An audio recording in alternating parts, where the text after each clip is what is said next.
There is nothing, absolutely nothing, like being able to serve yourself food when you need it. And that's what On Demand is about. You get to sit down at the Word of God when you can, when you're off work, when you have free time, and allow God to speak to you. So you're here with me today to have an On Demand journey. So join me today for a message that will unlock truth in your life and give you peace and blessing, I pray, in Jesus' name. Enjoy today's message. There's two things I want to do. One is I want to adjust the series a little bit. We've been talking about the importance of work, and we said there are issues you have to manage in your life if you want your life to stay on the right track. And we talked about sexual issues, we talked about relationship issues, and now we're talking about work issues. I have been trying for a while to talk about work. And in our discussions, we have what we call talk-throughs. One of the points that was made to me was this series that I'm in, they thought I was going to go another way. And it became really apparent to me, even this morning, that there's a part of this series that I have not covered the way I thought I would. The study in Nehemiah is taking us down a good path, but there is an additional conversation I want to have with you that specifically targets your job. I want to talk about your career. And so when you talk about work issues, the assumption was that I would talk about your job. And so what I've done is I have another sermon that will be, even though I told you in these notes I'm going to do something else, I'm telling you now I've changed my mind. And that on next week I'll be talking about what can make your work and career amazing. So I want to talk about your career, your job, your J-O-what-B, job. Now, if you spell that wrong, I'd be concerned about you. There are 5 things that I think can make your job amazing. 5 things that can help you in your career path. 5 things that will transform a lot of your future options, your finances, but you're going to have to come back next week for that. But I am really excited, and that will be the last part of this series. But I want to pick up where we left off last week, and I want to talk about and you could apply this to your career. You really could. But repeat the topic with me for today. Say, working with the right people. Nehemiah is in a unique place in chapter 6 of our study, and he is facing a challenge. He's clear about his assignment. He has been authorized to complete his assignment. But now he's running into something that you always run into when you get to a certain place in your life. The people you're with. And here's the big question for the day. Are you working with the right people? Who are you working with? Are these people that can help you? Or people that can hurt you? Now here's what's hard for us. It's hard to make that statement. It's hard to answer that question. If I ask you, are you working with people that advance your life or that hinder your life? It's painful, especially if you're in a business relationship with somebody, you're in a partnership, and you look at the beginning of the relationship and where it is today. If you're in a marriage, it's painful. And you look at working with this spouse and where are we? If you look at a friendship, if you look at anything and say, in my opinion, if I'm honest, not being critical, overly critical or unfair, this relationship has not helped me. It has been, I'm less confident, I'm less secure, I'm angrier. And some of you say, well, that's a whole bunch of married people. I know.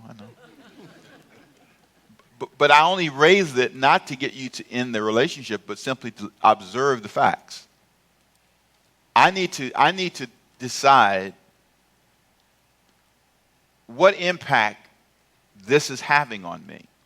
In Nehemiah chapter 6, you'll see it come alive in a really profound way in verse 6. verse 1. It happened when Sanballat, Nehemiah 6:1, and Tobiah and Geshem, the Arab, and the rest of our enemies heard that I had rebuilt the wall, and there were no breaks left in it, though at the time I had not hung the doors and the gates, that Sanballat and Geshem sent to me. Imagine, they sent to me and said these words, "Come, let us meet together among the villages in the plains of Ono." But they thought to do me what? Harm. Okay, so these are guys who, for some reason, are unhappy that I've rebuilt the wall. Now, if you don't know the story of Nehemiah, Nehemiah was a cupbearer, and in his job, he was a slave, but he was a cupbearer. He had risen to a high level of success, and in that culture, it was a high level of success. And he was in the palace with the king every day, secure job. And he hears that the walls in Jerusalem, the walls of his hometown, are all burnt down, and the people are scattered, and it's a mess. And he is saddened. The king becomes aware of it and gives him an opportunity to go home and fix it, rebuild the walls, gives him the materials to rebuild the walls, so he's there rebuilding the walls with the support of the king. When he gets there, he's successful. But these three guys hear about it, and they're mad. And here's my big question. Why? Why are you upset? Why are you upset that somebody wants to improve their life? Why does it bother you? What business is it of yours? I mean, are your walls torn down? If your walls are not torn down, why are you bothered that I want to advance myself? I'm out of shape, been out of shape, so now I want to get in shape, and so now I want to eat right. So you're mad because I don't eat what you eat. And I don't want to go where you want to go to eat, and I don't want to eat 5 burgers today. That bothers you because I'm slimming down and I'm looking better. It bothers you because I have money. It bothers you. Why does it bother you? Can you all say why? You ever just wonder why? Why? Why does it bother you? Why are you upset? And this brings me to a list of things I'm going to talk to you about today. I want you to make sure you're not working with the wrong people. Because the wrong people have issues that sometimes affect you. So here's what you've got to learn how to do. Identify the wrong people. Okay? And here's the first one. You got to identify the people who hinder you. Can you say that with me, please? Come on. Now, they've made themselves enemies. I almost used the word enemy in this presentation. I took it out because I don't want to say enemy. But some people make themselves, excuse me, your enemy. They decide, I just don't want to like you. Now, when they did, all you have to have is a little bit of notoriety, just a little bit. And people will say things about you that are amazing. And I always go, why? Why would you? And I have a little bit of notoriety, just a little bit. And so it's really funny. You know, people will be in a barbershop and they'll say things. You go, why? You don't even know him. Why? You don't even know him. You never met him. He wouldn't know you. If he wouldn't even know your name. So why do you believe? Oh, these are hilarious. It's been true forever. Why do you believe I have an ATM machine in the lobby that I force people to go to get money? It's crazy. Really? Look, I need an ATM sometime myself.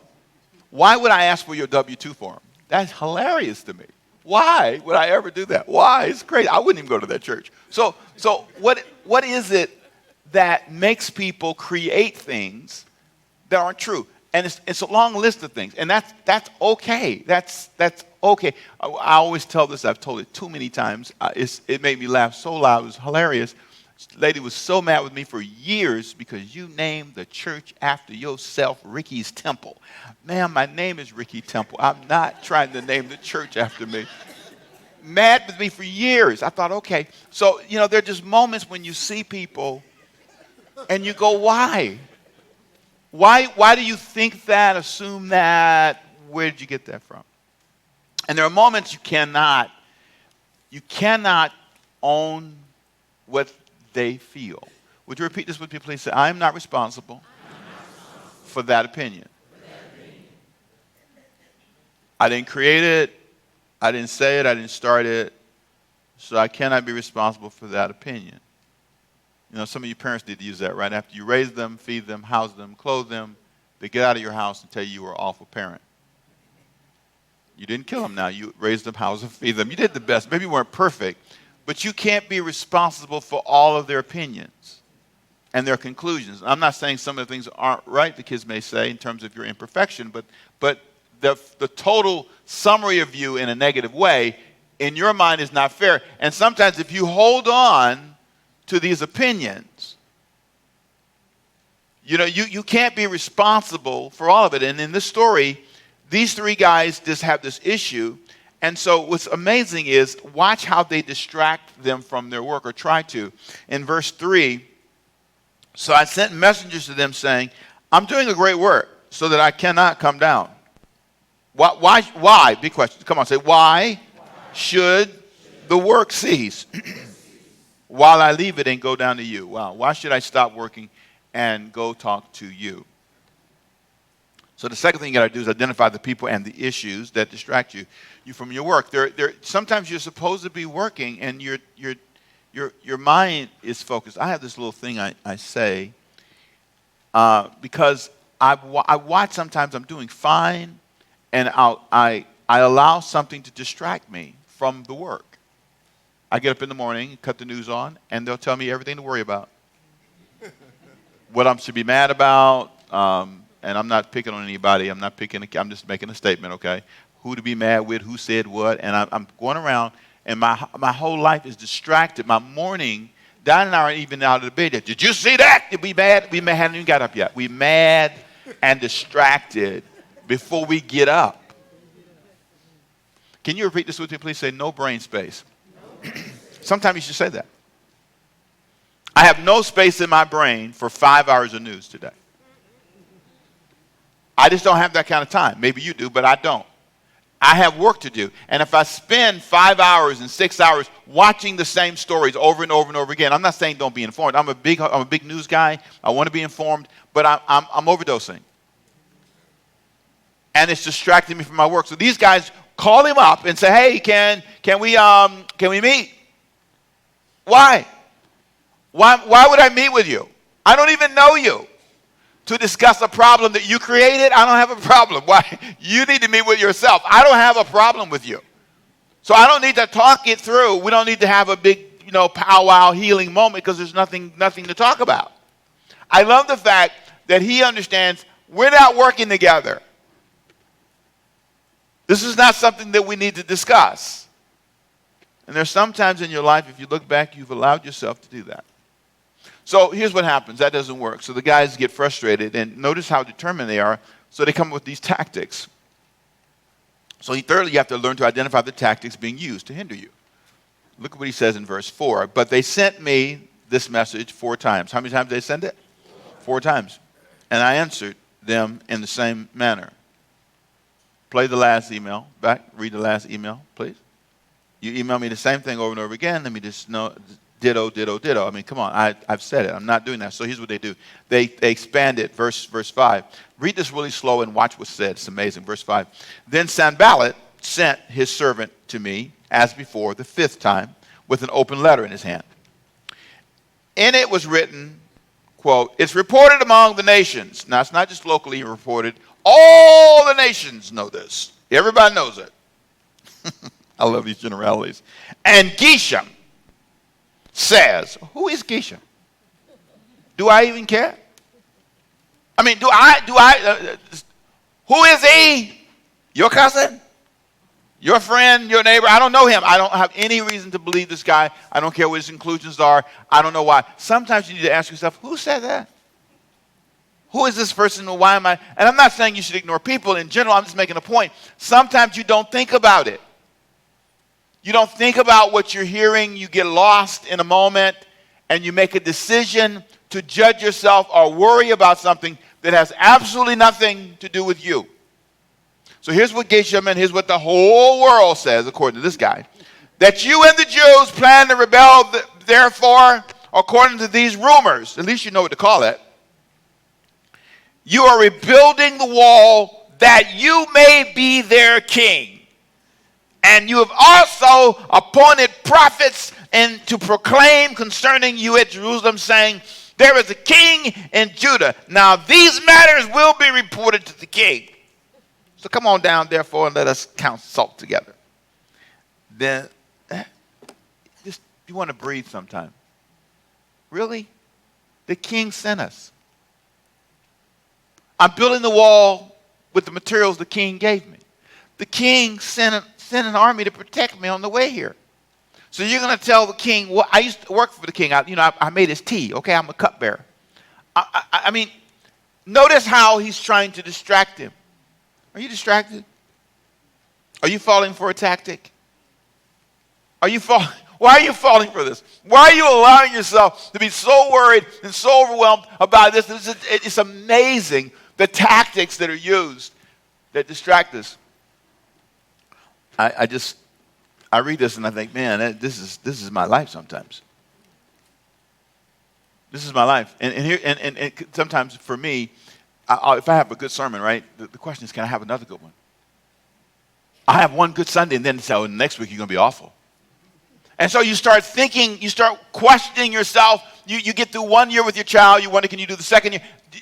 Things come to your mind. Tactics are used to distract your mind, to make you insecure. And here's what I love what he says. He said in I love this. Verse 8, he responds and says, then I sent to him saying, no such things as you are saying are being done. But you invent them. Read this out with me. Come on, read this with me, please. But you do what? Invent them in your own heart. Read it again. Come on. But you invent them. One more time. Say it loud. But you do what? Have you invented stuff? Are you letting people invent stuff? Are you making up stuff? You're going to die. You're breathing. You're not going to die today, at least not right this second. You're worried about money. You got gas. You made it here, right? Don't invent a problem. And don't let somebody else invent it for you. Don't allow somebody else to come into your life and scare you, because that's the goal. If you look at verse 9, for they all were trying to make us what? Afraid. It's all about intimidating you, and it's all about scaring you, and it's all about getting you to become a person who is paranoid and insecure. It is a plague. So their hands will be weakened and all the work. That's what they wanted. And it will not be done. That's what they wanted. Now, therefore, O God, strengthen my hands. That's what they're trying to do. And if that doesn't work, what they do is they send people. Now, I love this because the next thing he does in verse 10 is he sends a person. So they couldn't get him to respond to the letter. He's not coming to talk to them. So these guys are so determined, they sent a spy, someone they kind of knew, sort of, kind of. Afterward, I came to the house of Shemaiah, the son of Delaiah, the son of Mehetabel, who was a secret informer. Didn't know he was. This guy's a spy. And he said, let us meet together in the house of God. Okay, let's go to church. Can I ask you a question? Everybody say, why? Why you invite me to church? Why you invite me to the temple? I don't understand. Why? Why should I go with you? All of a sudden, oh, hi, let's go to church. Okay, so you want us to go to church, just you and I, and let us close the doors of the temple. Lock the doors, okay? Why? Why? For they are coming to kill you. Okay, so you're not my protector, right? Indeed, at night they will come and kill you. And I said, first of all, you want to pause and go, okay, so this guy I kind of know wants me to go and hide with him in the church because they're coming to kill me tonight. Okay, that's strange. And his response is amazing. He said, verse 11, and I said, should such a man as I flee? Should a guy like me run? And who is there such as I who would go into the temple to save his life? I will not go in. Who do you think you're talking to? A scary person? What are you trying to do? You know who you're talking to? A guy like me doesn't do that. A guy who came all the way over here, I'm not the guy who's going to run. If he's going to kill me, I'm not running and hiding in the church with you. I love his strength. He realizes right away, who are you again? Why am I listening to you? Why am I allowing you to tell me this about myself? You're no good, you whatever. You're trying to redefine me. Why am I letting this happen? Here's what's hard to admit. You don't believe because somebody told you not to believe in yourself. You're afraid because somebody told you. Boy, this is tough. Because I don't like to talk about people, mom and daddy now.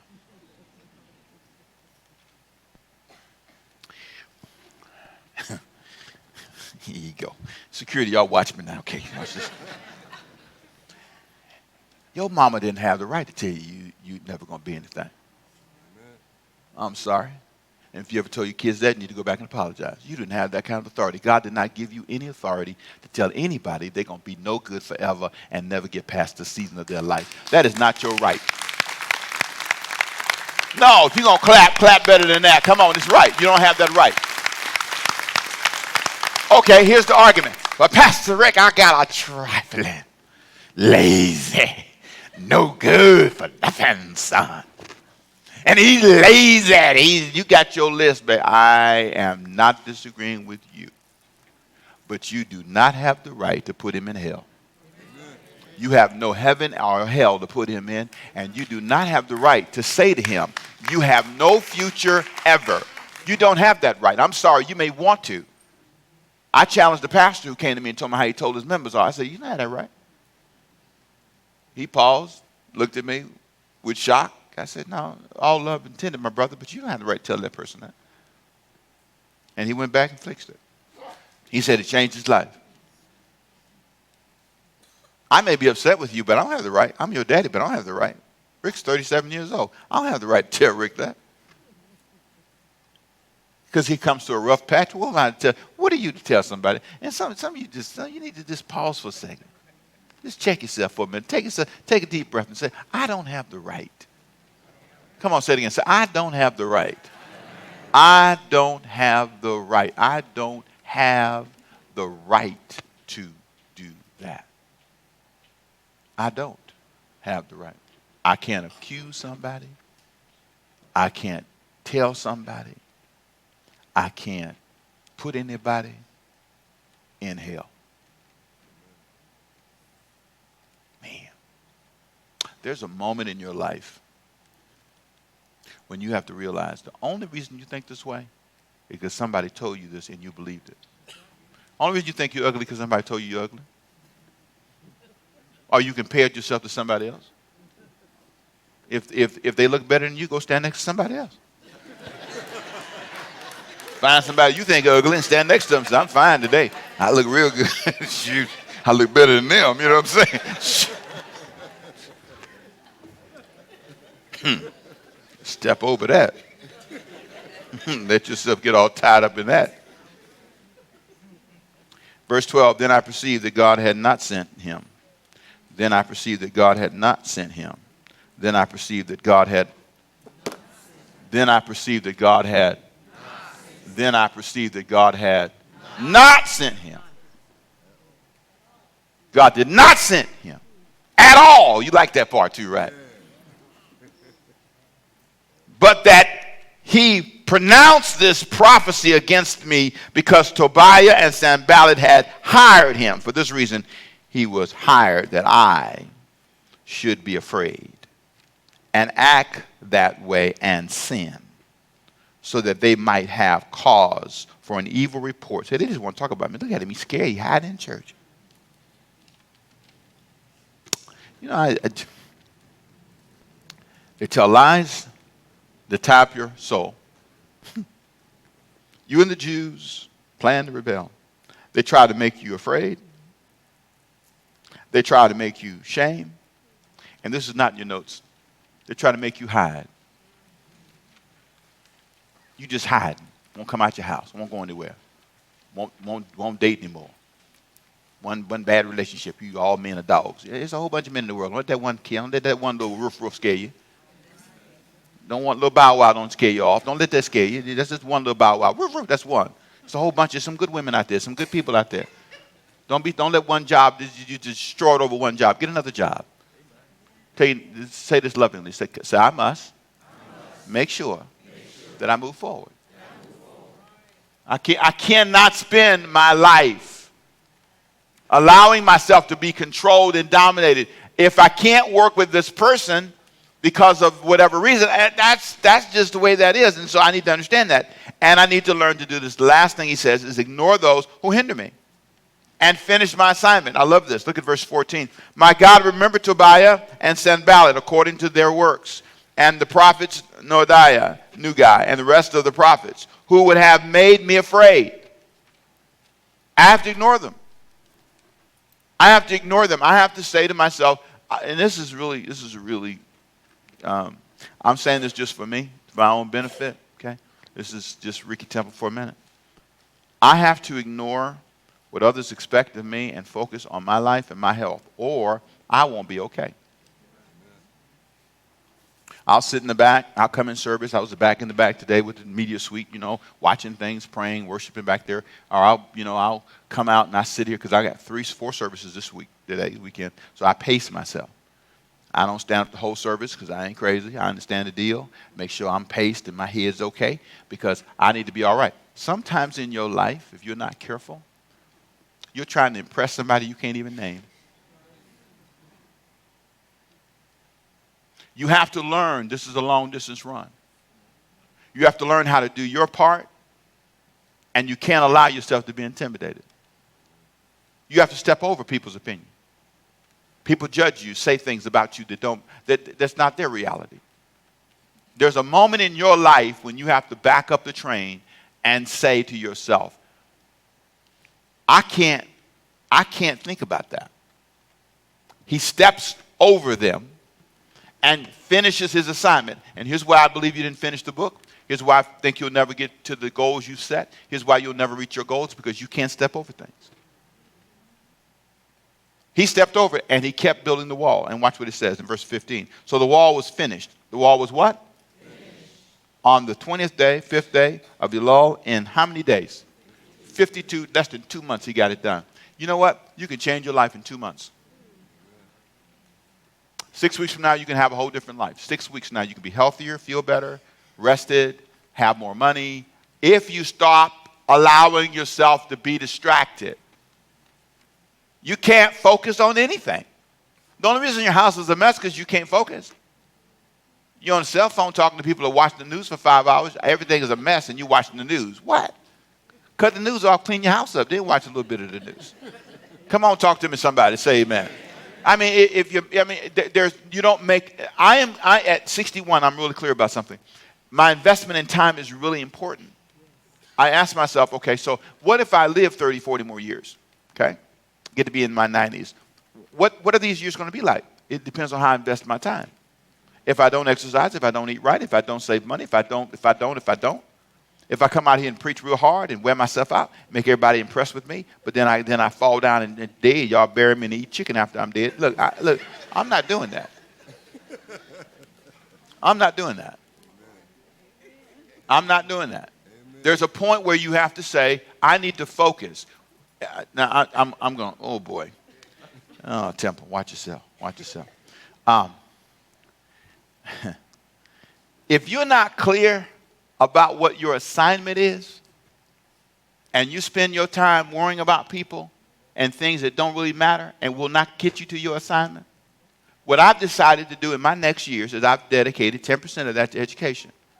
I'm going to spend the next couple. That's just my point. That's why I'm in school. Because I have a plan. I'm working a plan. I got a goal. Got a business strategy. Got a financial strategy. I got a goal. Got a goal for the church. I want to create an endowment for us. I want to make sure we can fund everything for years. I want Ladies Only to be funded for years. I want to see our back-to-school programs be funded for years. I want to see after-school program. I want to see camp all summer. I want to see us. But you can't do that if you focused on foolishness. If you're worried about stuff that doesn't matter, here's the thing. If you get caught up in counting the numbers, oh, I got 1, 2, 3, 4 today. Who cares? If 80% are scared, it doesn't matter. Look at Gideon. What we need is a strong army of people who are passionate, and we need a long-term vision. Can you get your hands ready? Come on, say a long-term vision. Come on, say long-term. One day I can't pastor this church at 1.8 today. It ain't tomorrow. I'm not leaving yet. But I'm just saying, one day, it can't be me. Am I preparing us for that? You're not thinking long-term. There comes a moment in your life when you have to decide. I've spent enough time worrying about this, and if I don't focus, I will never have the success that Nehemiah had. All this took 52 days. Is that right? 52 days. Doesn't take long to change your life, especially if you start today. It's when a group of people decide, families decide, we're tired of being broke. We're tired of this, we're tired of this, we're tired of fussing. Let's have everybody no fussing. For a whole day. No cussing, no fussing, a truce. And we sit down and we say to ourselves, we've got to work better together, or we're not going to succeed. Practice this. Say, and just say it with me, okay? I want you to see how it feels. Say, we are not, hang with me now, going to succeed if, fill in the rest. Man, I've overseen many churches closings. I've advised many pastors to close their churches. Man, I hate to see marriages end. I hate to see friendships end. I've advised people. I've had to release people.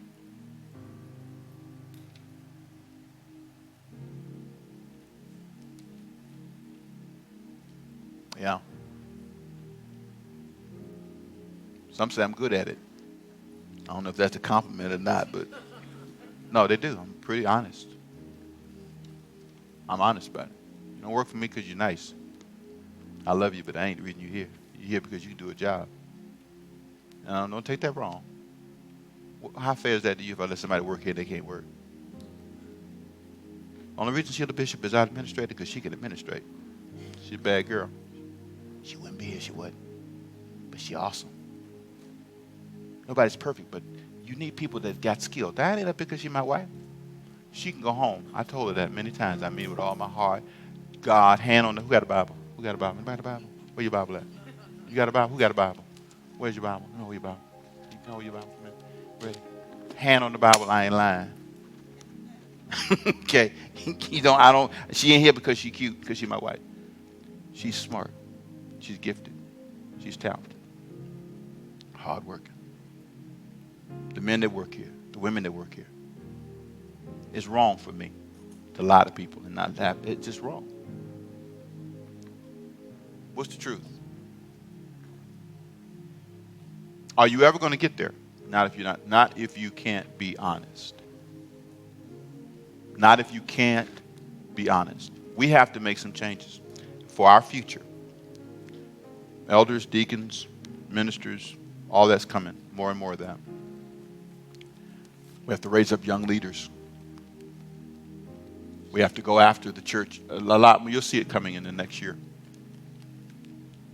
We have to fund the future. We have to fund it. The things that we do are too good to stop. The college students going over there getting those busing, they'll be arriving in a few minutes, busing them in every week. Man, it's good work. Good seed and good soil. But that's not going to happen if you don't build a wall. If you don't build security around you. And for some of you today, I hope I've stirred your mind because your walls are broken down. If you died today, your family would have no resources because you have no insurance. You have not even thought about a will. The state would decide what's going to happen to your kids. You have not secured your life. Your paperwork is not in order. Today, if you died today, it would be chaos in your family. And you're in church talking about Jesus, and you need to go home and get your paperwork in order. I do funerals all the time. Good people are unprepared. Sincere people who are not even really trying at all. You got your head in the clouds some places. If you're eternal, you're not eternal. You have work to do. And you don't have time to be distracted. Drugs are a distraction. They don't pay you. They charge you. Alcohol does not pay you. It charges you. It makes you pay. You are not in a game. This is your life. There are 4 things I want to say and I'm done. 4 simple things. How I ended up working with the right people. The first thing I had to do was I had to broaden my circle. Come on, say it with me, please. Come on. Broaden my circle. I had to meet more people. I had to broaden my circle of relationships. I need new friends. I need people that can contribute to my future. Secondly, I work to be the kind of person that I want to work with. If I'm not the kind of person I want to work with, so I want good people to work with me, but I don't want to be a good person. So I need to be an honest person if I want honest people to work with me. I need to be that kind of person. Thirdly, that's a side note for those of you who want to get married to a certain kind of person. Be the kind of person you want to marry. Stop trying to find somebody that got money and you ain't got a dollar. That's why you keep getting broke people, because you broke. You tried to be diligent. You want somebody that's diligent, don't be lazy. That's just a side gift. Okay, number 3. I give myself to license. I give myself a license to be honest about what I see in people. I license myself to tell the truth. This person's not honest. I'm not trying to just be mean, but I license myself to say the truth. What do you really say? You're dating somebody and he's taking you where, darling? Away from God and church and everything you believe in. What are you doing? License yourself to tell the truth. You're trying to make money at any cost. You're lying to people. Pause. Get another job if you're lying to people. Do not put yourself in a position. License yourself to tell the truth. And then lastly, I reach for people who had what I wanted in their lives. I try to find people that got what I want. Who do I want to be like? This guy. That's who I want to be my friend. I make friends. I look for them. I pray God bring them into my life. Stand with me. I got to let you go. Father, I hope what I've said has been helpful. This has been a 37-minute conversation that I pray has brought life to those who heard it and that has given them a place to put some of their thoughts. It's like a gumbo. Some are going to take part of this and it really is going to help them, whether they be on demand here or at home today watching live. I pray the Holy Spirit would bless them and strengthen them. Now, with every head bowed, every eye closed, I've got to ask this question. There's 2 questions I want to ask you. One is, after hearing this message, you said, Pastor, the part that I really probably need to deal with in my life, I need to focus on my walk with God. I've not been around people that have helped me with that, and I realize after being here today, I need you to pray for me because I need to start a life with Jesus. I'm not asking you to join this church or anything. I'm asking you to let me pray for you. With every head bowed, every eye closed, if that's you, would you raise your hand and say, pray for me, Pastor? My walk with God is the issue. I see you. Anybody else saying pray for me? Just let me see who I'm praying for. I see you. Anybody else? Let me know who I'm praying for. Who am I praying for today? I see you. Thank you. I see you. Thank you. God bless you. Let's pray. Father, I pray for these who raise their hands, some who raise their hearts. Let this be the beginning of a new life for them. As they leave this place, may they say, Jesus, I invite you into my life. Bring me around people that can help me grow in my life with you. I need to work with people that help me go in the right direction. And I need to make sure that I stay focused so I can accomplish the things I need to accomplish in life. And Father, I give you all the praise and all the glory in Jesus' name. And everybody say amen. In your seat back pocket, there's something called New Beginning. Well, I pray you enjoyed today's message. I pray that it lifted you up. You know, the Bible said the Word of God can go down to the very marrow of the bone. It can reach into the very deep parts of your soul. And I hope you were blessed today. If you liked the message, it helped you, link it and send it to a friend. I really appreciate you being with us today. And I pray that God will use this word to bless you and many others. You have a blessed day. God bless.